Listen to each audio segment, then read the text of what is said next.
नमस्कार साथियों, ज्योतिष की चर्चा में आप सभी के बीच उपस्थित हूँ। इसी के साथ आप सभी से आग्रह है, चैनल को सब्सक्राइब करें, लाइक करें और शेयर करें। आज की चर्चा का विषय है मीन लग्न में मंगल उच्च राशि में क्या फल देंगे। आप सभी के सामने ये मीन लग्न का चार्ट है। पहले भाव के अंदर 12 नंबर लिखा हुआ है। 12 नंबर राशि मीन राशि होती है।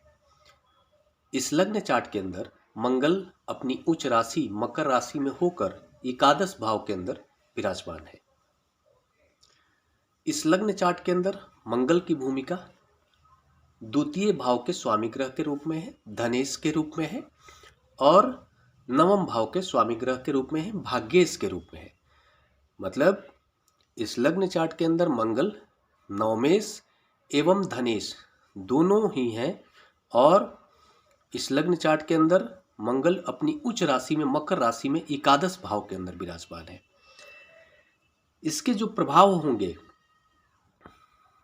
इस तरह का होगा कि यहाँ पर द्वितीय भाव का संबंध एकादश से हो गया और नवम भाव का संबंध एकादश भाव से हो गया। लाभेश का सीधा संबंध धनेश से है और नवमेश का सीधा संबंध धनेश से है। नवमेश एवं द्वितीयेश दोनों के संबंध सीधा लाभेश से है। यह अपने आप में एक महाधन योग का भी निर्माण हो रहा है, इसको हम मान सकते हैं। ये एक बड़ा महाधन योग है। ऐसी स्थिति में जातक अपने जीवन में बढ़ चढ़कर धन को अर्जित करने में सफल होता है। जब भी कोई ग्रह अपनी उच्च राशि में होकर किसी भी घर में बैठता है तो सबसे पहले उस घर को प्रभावित करता है। इसके साथ साथ वो जिन क्षेत्रों का कारक ग्रह है उन सभी क्षेत्रों में बढ़ चढ़कर अपना प्रभाव जातक के ऊपर देता है। मंगल मूल रूप से जमीन जायदाद के कारक ग्रह है। मंगल मूल रूप से इलेक्ट्रॉनिक्स के कारक ग्रह है। मंगल एनर्जी के स्रोत है। इन सभी क्षेत्रों में जातक को बढ़ चढ़कर सफलता मिलने वाला है। जातक अगर जमीन से जुड़ा हुआ कोई भी कार्य करे, प्रॉपर्टी से जुड़ा हुआ कोई कार्य करे तो उसको बड़ी सफलता हासिल होगी, ऐसी स्थिति देखने को मिलेगा।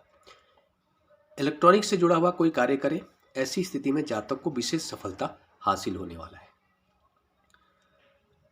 यहाँ पर द्वितीय जो भाव है, द्वितीय भाव वाणी के भी कारक हैं, कुटुंब के भी कारक हैं और साथ में धन के भी कारक हैं। जातक का जो वाणी होगी वो रौबदार होगी, प्रभावशाली होगी। थोड़ा सा उसमें एक अहंकार की स्थिति जरूर देखने को मिलेगी। जातक को अपने कुटुंब से भी बढ़ चढ़ के लाभ मिलने वाला है। जातक के जो कुटुंब होंगे वो भी मंगल के क्षेत्रों से प्रभावित होने वाले होंगे और उनका भी मंगल के क्षेत्रों पर विशेष प्रभाव देखने को मिलेगा।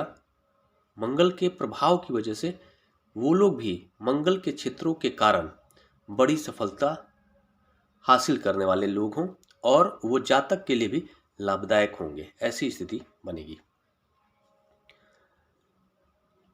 यहाँ पर नवमेश मंगल है और नवमेश मंगल के साथ साथ नवम भाव पिता का भी होता है। ऐसी स्थिति में जातक को अपने पैतृक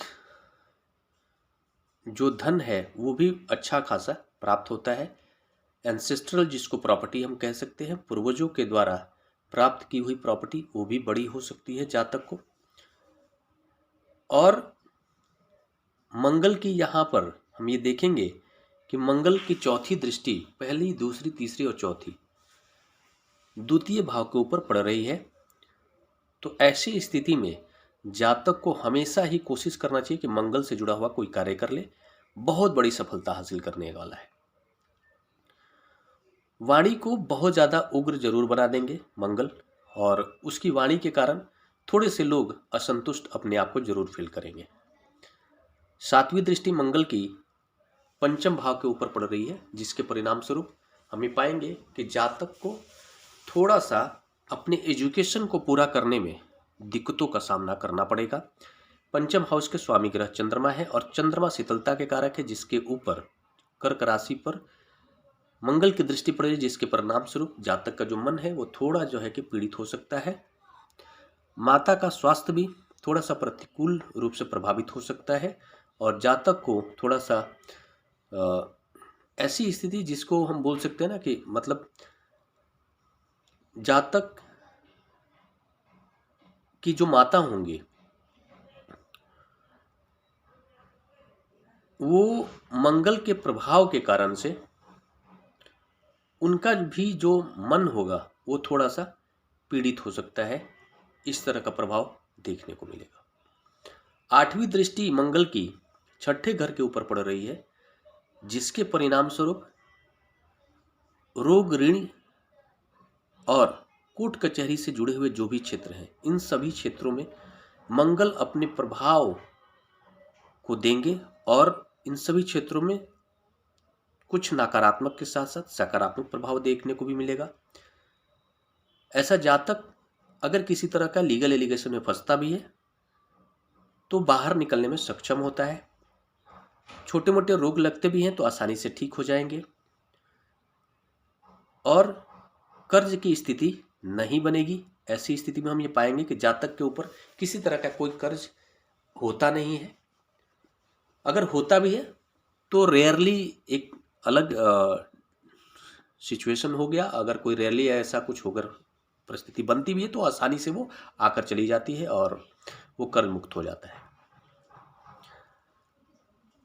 मंगल की जो 7वीं दृष्टि पंचम हाउस पर पड़ेगी, जिसके परिणाम स्वरूप हम यह भी पाएंगे कि ऐसे जातक को अमूमन अपने संतान से जो एक उम्मीद होती है उसमें कहीं ना कहीं नकारात्मक प्रभाव देखने को मिलता है।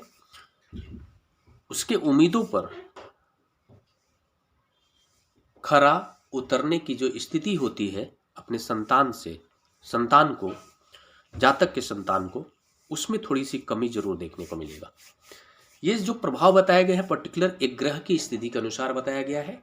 बाकी सारे 8 ग्रहों की क्या स्थिति है, मंगल के साथ कौन से ग्रह बैठे हैं, मंगल को कौन से ग्रह देख रहे हैं और जितने भी कुंडली के अंदर जो शुभ ग्रह हैं उनकी क्या स्थिति है, वो किस तरह से विराजमान है, कितनी सकारात्मक रूप से विराजमान है, जितने भी क्रूर प्लैनेट हैं वो कितने निगेटिव वे में प्लेस्ड है कुंडली के अंदर या फिर पॉजिटिव वे में प्लेस्ड है, इस पर प्रभाव कम और ज़्यादा हो सकते हैं। इसी के साथ नमस्कार। अगले विषय पर चर्चा के लिए आप सभी के बीच मिलूंगा। तब तक के लिए मेरा नमस्कार।